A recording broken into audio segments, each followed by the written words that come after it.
Part 49. The Prophet's Hijrah. On the 27th of Safar, the Prophet became the last male adult to officially perform the Hijrah. There were a handful of women and children who emigrated after him, but the Prophet ensured that he was of the last to depart. Aisha narrated, "We were sitting in our house in the peak of the afternoon heat, that is, midday, and we saw a man walking with his face covered. As he approached, we realized that it was the Prophet. We said to ourselves that the only reason he would be coming would be for an emergency, due to the extreme midday heat. The Prophet said, 'Remove everyone from the room.' Abu Bakr replied, 'O Messenger of Allah, they are but your family.' The Prophet then said, 'Allah has given me permission to emigrate.' Abu Bakr replied yearningly, 'And my companionship, I beg you by my mother and father.' The Prophet replied, 'Yes.' Aisha then narrated, I saw Abu Bakr cry, and I had never believed that people could cry out of happiness, until I saw him cry out of happiness that day. Abu Bakr then said, 'O Messenger of Allah, I have prepared 2 camels, and one of them is yours.' Preparing a camel for emigration is a laborious task which consists of feeding the camel salt, for it to overdrink water, feeding it a special diet, and withholding it from exercise so it stores its fat. This is done for a considerable time until an extra hump appears.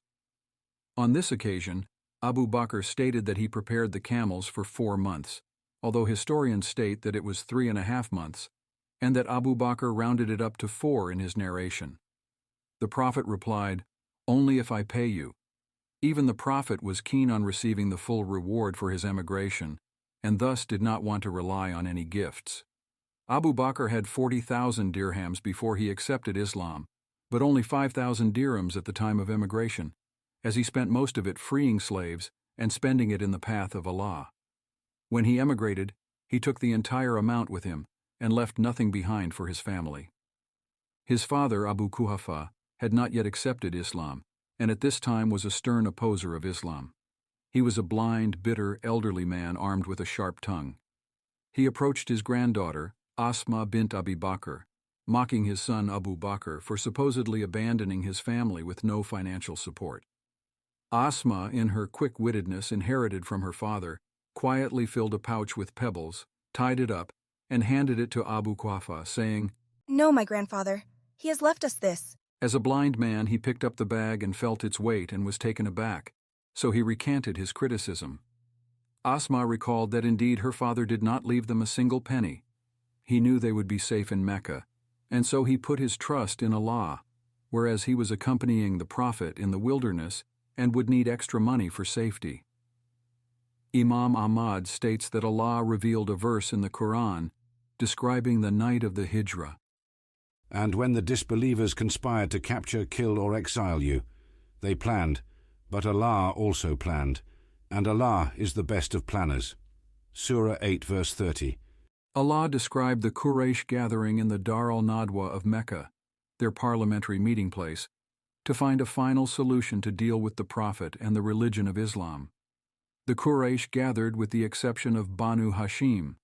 While the likes of Abu Lahab had no issue with plotting against the Prophet, it would have been a public disgrace according to tribal politics if he were to allow such an event to occur regarding his own tribesmen. He was therefore not invited so that he could claim ignorance of the matter and save face. The entirety of the Quraysh, except for Abu Lahab and Mutim ibn Adi, because the Prophet was living under his protection, gathered to finally put a stop to the Prophet. The first suggestion was to imprison him, but imprisonment was an alien concept to the Arabs, considered inhumane and impractical. Shaitan physically placed himself amongst the crowd and said, "If you imprison him, his words will still reach his followers." The second suggestion was to exile him, but Shaitan responded, "Sending him into exile is to send him back to his followers." Abu Jahl, the worst of them, then said, "You still haven't said what everyone is thinking. Why don't we kill him? We will do it in a way where no single tribe can be blamed. Each tribe will nominate a young man, and they will all attack him in unison so that no single person is to blame. The Banu Hashim won't be able to declare war and will be forced to accept blood money." Shaitan then said, "This is the right decision. The Quraysh agreed, nominated their tribe members, and sent them immediately to the Prophet's house. Jibreel descended and informed the Prophet that he must leave for the Hijrah immediately. The Prophet instructed Ali to lie in his bed and cover himself as a decoy as he slipped out in the dead of the night with Abu Bakr. As they left Mecca, he turned around and addressed his hometown. "You are the most blessed land on earth, and the most beloved to me. Were it not for the fact that my own people expelled me, I would not have left you." The Prophet used the exact same wording that Waraka ibn Nawfal did over 13 years ago, which transpired exactly as forewarned. The Prophet could not comprehend Waraka's words at the time, but 13 years later, he lived them. The Prophet and Abu Bakr headed straight to Cave Thor and remained there for 3 days and 3 nights in a bid to throw the Quraysh off their scent. It is worth noting that Cave Thawr is a 3-hour walk southward of Mecca, the exact opposite direction to Medina, which is northbound. This demonstrates the extent to which they planned their trip in such meticulous detail. This provides an invaluable lesson in the implementation of tawakkul. It is not blind faith in Allah without planning. Rather, tawakkul is to plan to the best of our ability and leave the rest to Allah with full belief and confidence.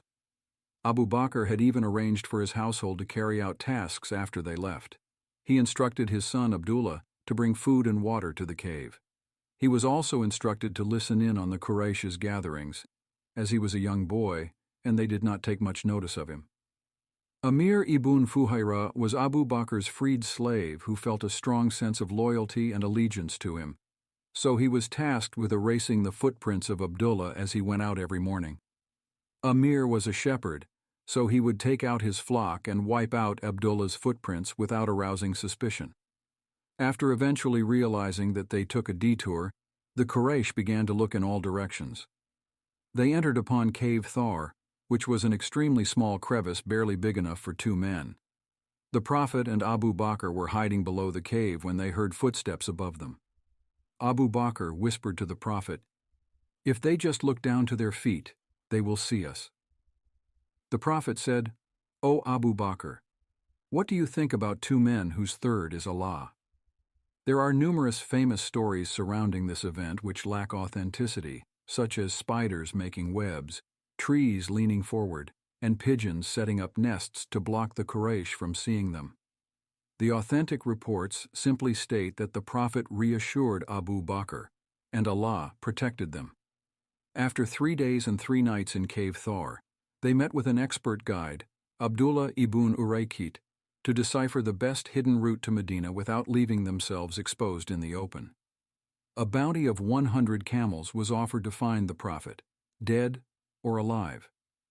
A man named Suraka ibn Malik, the leader of a Jushum tribe outside Mecca, heard someone talking about 3 men riding in a particular direction.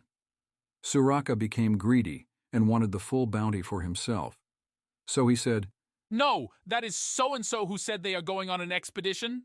Afterwards, Suraka slipped away, took his warhorse, and galloped away in that direction. Eventually he saw them from a distance, describing one rider as very agitated, alternating between the front and the back, constantly looking around, and a second rider completely serene, reciting something, not once turning left or right. The first rider was Abu Bakr, worried about the Prophet, and the second rider was the Prophet, reciting the Quran, steadfast on his mission. As soon as he saw them, his horse sunk into the ground and flipped him over, something that had never happened before. He then pulled out his Aslam, an ancient pagan version of tarot cards used to predict the future. He threw them onto the sand, and they instructed him not to proceed. In his greed, he ignored the message and proceeded, and his horse flipped him over once more. It then occurred a third time, and Suraka narrated, "I knew that this was a force beyond me." He then called out to the Prophet, clarifying that he wanted to approach in peace. Suraka narrated that he knew that the Prophet's message would spread successfully, and so he asked the Prophet for written protection that he could use when the Muslims come to power. Almost instantaneously, Suraka went from hunting the Prophet to requesting his protection. Afterwards, Suraka informed the Quraysh of what happened, to which Abu Jahl wrote a scathing poem criticizing him in the harshest terms. Seerah replied, If you had been there that day and you saw what I saw, you would not say what you're saying. When Seerah turned to leave, the prophet said, O Seerah, how will you be on the day that you put on the bracelets of Kisra? Taken aback, Seerah replied, Kisra, the son of Hermuz. There was only one infamous Kisra, but Seerah could not fathom the idea. The prophet turned away without responding, leaving Seerah to ponder. Many years later, after the Battle of Hunain, Seerah approached the prophet with the piece of cloth promising his protection, asking for safe passage and permission to accept Islam. Years after that, following the Battle of Qadisiyah, the Islamic Caliphate under the rule of Umar ibn al-Khattab conquered the Persian Empire. Umar called for Seerah, placed him on Kisra's throne, and placed Kisra's bracelets on his wrists, thus fulfilling the prophecy. The companions broke into a euphoric chant of Allahu Akbar, Allah is the greatest, and Seerah was paraded around the city of Medina wearing Kisra's jewelry.